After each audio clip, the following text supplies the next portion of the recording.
చేయాలంటే చంద్రబాబు నాయుడు గారు వెంకన్న గారు ఒక్క మాట జగన్మోహన్ రెడ్డి గారు రాష్ట్రాన్ని సర్వనాశనం చేశాడు, ఇది మనం రోజు మాట్లాడుతూనే ఉన్నాం, అది ఓకే. కరెక్ట్ గా సడన్ గా లోకేష్ ని అధ్యక్షుని చేయాలి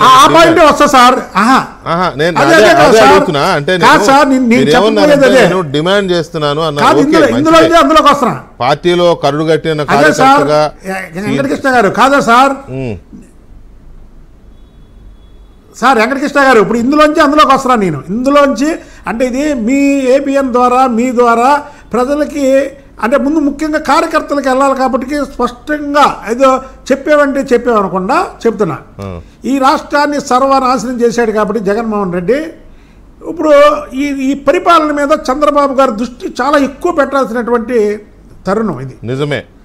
సేమ్ టైము ఈ 5 సంవత్సరాలు తెలుగుదేశం పార్టీ కార్యకర్తలు, తెలుగుదేశం పార్టీ నాయకులు, పార్టీ పదవులు అనుభవించిన వాళ్ళు బోల్డ్ మంది వేరే పార్టీలోకి పోయారు, పక్కకు పోయారు. ఒకళ్ళైతే 3-4 సంవత్సరాలు అసలు బయటికి రాలేదు. సరే ఇవన్నీ పక్కన పెడితే కార్యకర్తలు అనేవాళ్ళు మాత్రం పార్టీకి నిలబడిపోయారు. ఆ కార్యకర్తల్ని రక్షించాలి, ఆ కార్యకర్తలకి న్యాయం జరగాలంటే చంద్రబాబు గారి వారసుడు తెలుగుదేశం పార్టీకి వాళ్ళ యువనేత లోకేష్ బాబు గారు రావాల్సిందే. ఎందుకు రావాల్సిందే అంటే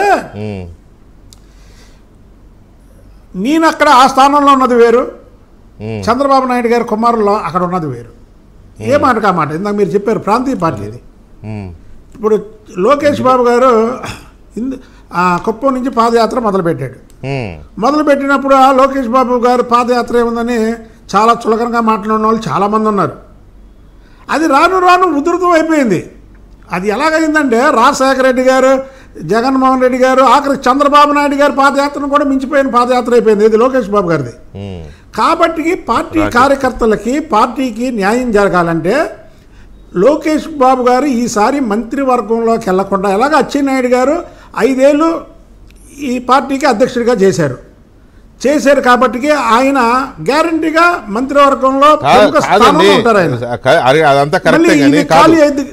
మనం ఇష్యూస్ ఉన్నాయి కాబట్టి ఒక్కొక్క ఇష్యూని మనం డిస్కస్ చేస్తే కార్యకర్తలకు కానీ మీ ర్యాంక్ లీడర్స్ కానీ పై నాయకత్వానికి కానీ ఒక క్లారిటీ వస్తుంది. ఇక్కడ లోకేష్ గారు పార్టీ అధ్యక్ష బాధ్యతలు తీసుకోవాల్సిన అవసరం ఉందా లేదా అనేది మీ పార్టీ సమావేశాలు ఆలోచించుకుంటారు, నిర్ణయం తీసుకుంటారు, అందులో తేడా ఏం లేదు. కాకపోతే ఇప్పుడు లాస్ట్ టైము కళా వెంకట్రావు గారిని తీసేసి అచ్చెన్నాయుడు గారిని పెట్టారు.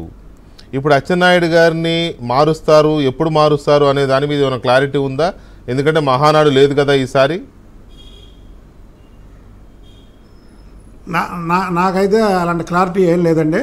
నేనేమనుకున్నానంటే నా సొంత అభిప్రాయం ఏంటంటే చంద్రబాబు నాయుడు గారు ముఖ్యమంత్రిగా ప్రమాణ స్వీకారం చేసిన రోజే ఒక 9 మందో 8 మందో డెఫినెట్గా చంద్రబాబు గారు మంత్రి పదవులు ఇస్తారు. ఆ మంత్రి పదవుల్లో అచ్చెన్నాయుడు గారికి ఉంటుంది. 2 పదవులు చేయడం ఉండదు కాబట్టి వెంటనే అదే రోజు లోకేష్ బాబు గారిని కూడా రాష్ట్ర తెలుగుదేశం పార్టీ అధ్యక్షుడిగా నియమిస్తే కార్యకర్తల్లో ఒక జోషు. ఎలా జోష్ అంటే మీకు ఉదాహరణకు సినిమా పక్కీలో చెప్పాలంటే ఎన్టీ రామారావు గారు, బాలకృష్ణ గారు ఇద్దరు సినిమా మా చిన్నప్పుడు రౌడీ రావుడు కొంటి కృష్ణుడు అని వచ్చింది. అద్భుతంగా ఓపెనింగ్స్ అంటే తండ్రి కొడుకులు నటిస్తే అద్భుతంగా సినిమాకి కూడా ఓపెనింగ్స్ ఉంటాయి. కాకినాడ నాగేశ్వర గారు, నాగార్జున గారు కానీ, కృష్ణ గారు, మహేష్ బాబు గారు. అలాగే చంద్రబాబు గారు ముఖ్యమంత్రి అయ్యి నారా లోకేష్ బాబు గారు పార్టీ అధ్యక్ష బాధ్యతలు ఒకే రోజు చేపడితే పార్టీకి ఒక కొత్త యుగం రావడమే కాకుండా ఇన్నాళ్ళు పార్టీ కార్యకర్తలు ఏం కోరుకోరండి, వాళ్ళకి ఒక ఆనందం. ఏది ఈ పార్టీ చంద్రబాబు నాయుడు గారు ముఖ్యమంత్రి, లోకేష్ బాబు గారు పార్టీ అధ్యక్షుడు అనేది. అది కూడా నేను ఇప్పుడు ఇందా మీరు అన్నారు మీడియా ముఖంగా ఎందుకు చెప్పానో చెప్పరా? ఇప్పుడు ఒకటి చెప్తున్నా దానికి. నేను ఒక బీసీని. ఇప్పుడు చంద్రబాబు నాయుడు గారు ఏంటంటే రాజశేఖర రెడ్డి, జగన్మోహన్ రెడ్డి టైప్ కాదు. ఈయన ప్రతి విషయానికి ఆచి తూచి అడిగేసే మనిషి. ఏది నా కొడుక్కే తెలుగుదేశం పార్టీ అధ్యక్ష బాధ్యతలు అప్పచెప్తే ఎవరేమనుకుంటారో, పార్టీలో ఏమనుకుంటారో అని కొద్దిగా ఆయన ఆలోచిస్తాడు. చాలా మంచివాడు. దాంట్లో అసలు చంద్రబాబు నాయుడు గారు అంత వ్యక్తిత్వం ఉన్న మనిషి వేరే ఒకళ్ళు ఉండరు. ఆయన బాగా ఆలోచించే మనిషి. అరే ఎవరైనా ఏమైనా అనుకుంటారేమో, అందుకే ఒక అడుగు నేను ముందుకేసా. నేను బీసీని కాబట్టికి మళ్ళీ బీసీలకి తీసి బీసీలకే ఇవ్వాలి అనుకుంటారేమో. అలాంటిదే లేదండి. బీసీ, ఎస్సీ, మైనారిటీ, ఎస్టీస్ అందరూ కూడా మీ పక్షాన్నే ఉన్నారు. ఈ పార్టీ పగ్గాలు లోకేష్ బాబుకి అప్పచెప్తే, మీరు ముఖ్యమంత్రిగా ఉన్నప్పుడు లోకేష్ బాబు గారికి అప్పచెప్తే ఎవరు ఏమనుకోరని ఒక బీసీగా నేనే ముందుకు వచ్చా దీంట్లో. అవునండి, మీరంటే వీర విధేయుడుగా ఉన్నారు. చంద్రబాబు నాయుడు గారికి కావచ్చు, పార్టీ నాయకత్వానికి కావచ్చు, లేకపోతే ఫ్యామిలీకి కావచ్చు, లోకేష్ గారికి కావచ్చు, వీర విధేయుడుగా ఉన్నారు ఫ్రమ్ ది బిగినింగ్. చూస్తున్నా, నేను కూడా చూస్తున్నా, చాలామందికి తెలుసు.